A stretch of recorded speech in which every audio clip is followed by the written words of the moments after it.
전시산업이라는 말을 저 같은 일반인들은 잘 안 쓰잖아요. 전시회지. 그래서 전시산업? 드디어 올 게 왔구나. 국방부에서 나를 부르는구나. 이렇게 생각을 했습니다. 왜냐하면 비트코인은 지정학적인 자산이거든요.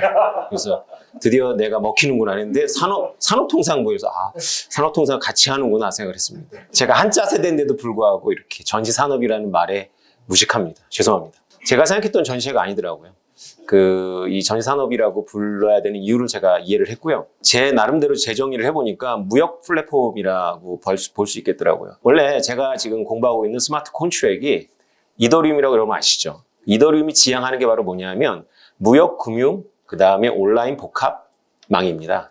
그래서 당연히 이 전시산업이 지금 혁신을 하기 위해서는 블록체인을 둘러싼 가상화폐의 담론들을 여러분들께서 이해하시는 게 도움이 될 거라고 생각을 하는데, 산업진흥회가 그리는 그림은 단지 전시회를 메타버스상에서 옮겨서 전시회를 가겠다는 생각이 아니더라고요. 그보다 훨씬 더 큰 그림을 그리고 계시더라고요. 그래서 저하고 너무 잘 맞습니다. 예. 우리 블록체인 업계에 있는 사람들이 그림을 크게 그려요. 그래서 여러분들께서 좀 가려 들으셔야 되고요. 저는 일단 전시산업에 대해서는 문외한이기 때문에 전시산업에 계신 갈론이라는 분이 낸 보고서와 에세이를 중심으로 먼저 설명을 드리겠습니다. 이분은 전시산업하고 블록체인이 필연적으로 만나야 된다고 말씀을 하시는데, 이렇게 키워드를 6가지를 뽑았습니다. 신뢰, 그 다음에 그 커뮤니티, 그 다음에 투명성, 그 다음에 쉐어링, 그 다음에 목표 중심, 그 다음에 암호학 이렇게 말씀하셨는데요. 신뢰는 여러분들께서 이미 알고 계시는 내용일 텐데, 쉐어링 부분이 여러분들 우영우라는 드라마 아시죠? 거기 5화에 보면 이제 5화가 특별히 좀 찝찝한 화라서 이제 화제도 많이 됐는데, 미국에 있는 전시회에 참여해서 봤던 기술을 가지고 특허를 냈다가 자기가 참석 안 했다고 막 우기면서 이제 이 로펌을 이제 기만하는 내용입니다. 우영우가 알면서도 이제 속아주는 내용이라서 이제 시청자들이 얘기를 했는데요.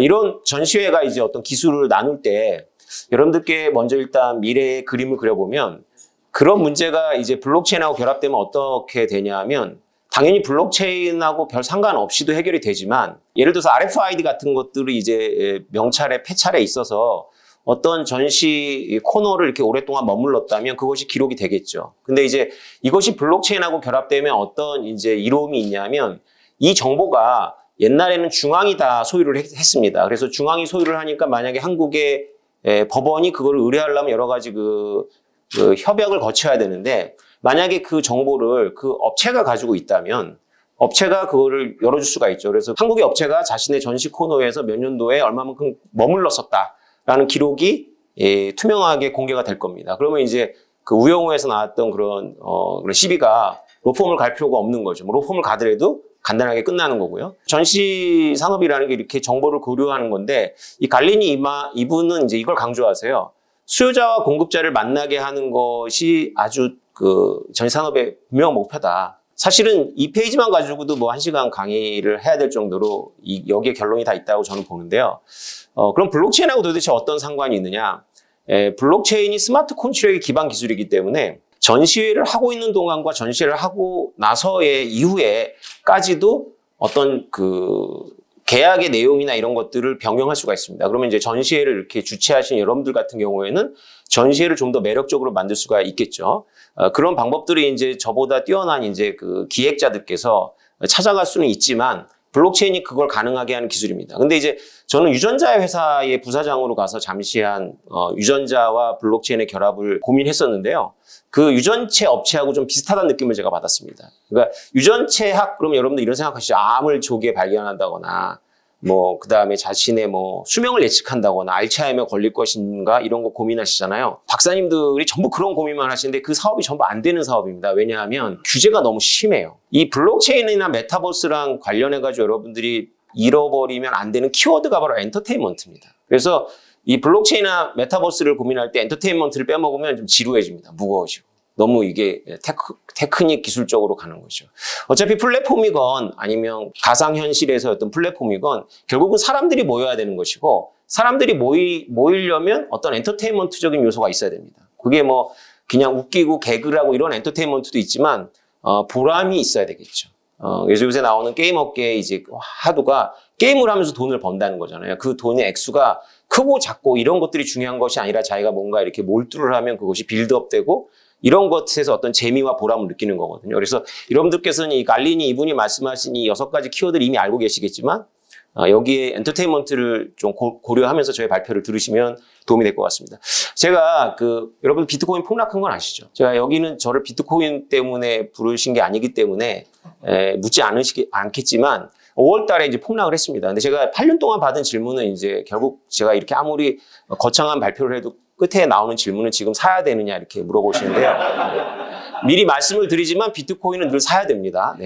근데 5월 달에 폭락을 했는데 제가 어딜 갔냐면 메타버스 연합회에 가서 키노트 스피치를 했습니다. 근데 제가 원래 이런 대접을 받는 분위기가 아닌데 거기에 뭐 사실은 삼성 빼고 우리나라 대기업들 다 이사님들이 와 계셨었어요. 제가 키노트 스피치가 끝나니까 행사 진행과 무관하게 저한테 쭉 줄을 서가지고 이사님들이 명함을 주시더라고요. 아하, 이번 겨울이요. 좀 특별한 게 우리나라 대기업들이 다 물려 있어요. 그러니까 메타버스 한다고 한참 작년에 이제 블록체인 올라갔을 때 전부 부서 만들어가지고 팀 짜가지고 딱 예산 할당했는데 망한 거예요. 할 일이 없어진 거잖아. 이러면 이제 대기업에서 인사공과 문제가 되지 않습니까? 그래서 지금 막 간절한 거예요. 제가 원래 이렇게 비트코인과 블록체인 이렇게 하는 사람들이 이렇게 대접받는 문화가 한국에 아니었었어요. 그런데 이거 괜찮네. 예. 네, 그 대기업들이 물려있기 때문에 여러분들 특히 이 상대를 하시기 때문에 아시고 계셔야 됩니다. 지금 메타버스하고 블록체인은 비트코인이나 이더리움의 가격과 무관하게 지금 기관들이 투자가 들어가 있습니다. 왜 전시회하고 메타버스하고 블록체인을 고민할 때 이제 우리가 트러스트라는 부분을 가지고 이분도 고민을 시작하셨어요. 왜냐하면 비트코인 자체가 신뢰 머신이거든요. 그래서 왜 트러스트가 필요하냐? 가장 중요한 것은 누가 왔고 그리고 그가 어떤 섹션에서 머물렀고 어떤 섹션하고 거래를 하고 있느냐라는 문제겠죠. 3가지를 이분이 말씀하셨는데 블록체인에 대해서 이분의 설명입니다. 추적 가능성, 그 다음에 보안, 그 다음에 인증인데요. 이 3가지는 전시산업이라는 그 플랫폼이 결국은 B2B 모델, B2C 모델이라고 할지라도 이렇게 대중을 상대로 하게 되면 이 3가지가 결국은 전시 산업을 주최하는 쪽에서는 자산이 될 수 있겠죠. 문제는 뭐냐면 블록체인은 이제 탈중앙화를 지향하는데 중앙화된 시스템에서도 트레이스빌리티하고 서티피케이션을 제공할 수 있습니다. 근데 문제는 뭐냐면 시큐리티예요. 그래서 모든 정보가 중앙으로 모이게 되면 이것은 좀 디스토피아죠. 그래서 이 모든 정보가 모이긴 하지만 이것을 아까도 말씀드렸지만 이 전시 산업회가 갖고 있거나 그 다음에 무슨 전시산업회 주최 측이 갖고 있는 것이 아니라 이것이 전시산업에 참가한 업체들이 따로따로 갖고 있고 그 권한을 갖고 있다라면 이것은 이야기가 좀 달라지는 거거든요. 여러분 표정 봤더니 아주 설명이 안 된 것 같은데요. 차차 이후에 얘기가 나옵니다.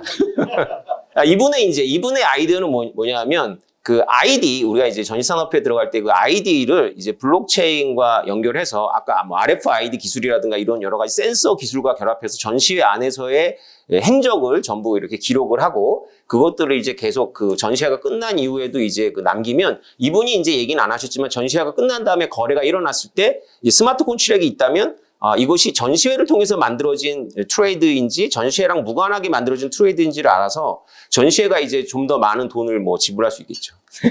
수익 모델을 만들 수 있을 겁니다. 회사 아이디가 있고 그 다음에 그거를 이제 전시회에서 등록을 한 절차가 있고 그 다음에 그 정보를 이제 다른 필요한 사람들한테 공개하느냐 마느냐의 문제들이 있을 겁니다. 블록체인이 왜 정보를 모으는 거에 있어서 이 갈리니 이분도 얘기를 하시는데 정보를 모으는 것과 관련해 가지고 블록체인이 왜 중요한 기술이냐면 정보를 모았지만 그 정보를 내가 마음대로 남용하지 않는다라는 신뢰를 줄 수 있거든요. 불특정 다수의 참관인들과 그다음에 특정한 이제 업체들한테 그런 신뢰를 줄 수가 있는 겁니다. 우리가 블록체인이 좀 이렇게 많이 좀 이렇게 먼 미래 이야기도 막 해서 지금 생태계가 뒷받침하지 않는 그림도 그리지만 결국 이분은 이제 페이먼트하고도 연결해가지고 이제 얘기를 하고 싶어 하시는 거예요. 근데 제가 산업진흥의 분들하고 제가 회의를 하면서 느낀 게 뭐냐면 불가능하지 않겠다. 왜냐하면 지금 너무나 안 들어와 있고 여기 공신력이 있고 이런 분들이 모여 있기 때문에 사실 이게 페이먼트 툴하고 연결되는 거거든요. 블록체인이. 그래서 페이먼트라고 하면 여러분들 이상하게 생각하겠지만 전시회 안에서도 어떤 페이먼트가 있을 수 있는데 저도 전시회 경험이 있는데 보면 이제 그 안에서 나름대로 이제 참가인들을 모으기 위해서 여러 가지 이제 기념품이나 이런 걸 준단 말이죠. 근데 여러 가지 기념품인데 그것이 꼭 그 부스하고 관련이 있을 수도 있고 그냥 값이 나가서 주는 것도 있고 그렇잖아요. 근데 그런 것들을 이제 블록체인화 해서 전달될 수 있게 하면 뭐 좀 더 의미가 있겠죠. 뭐 쉽게 말씀드리면 이제 증강현실을 이용해서 어느 전시관을 가면 이제 코인이 이제 이렇게 보이는 거죠. 그 피카츄처럼. 뭐 그래서 이제 거기 꼭 가갖고 그걸 이제 터치하면 이제 코인이 생기거나 뭐 이렇게 할 수 있지 않겠습니까? 예.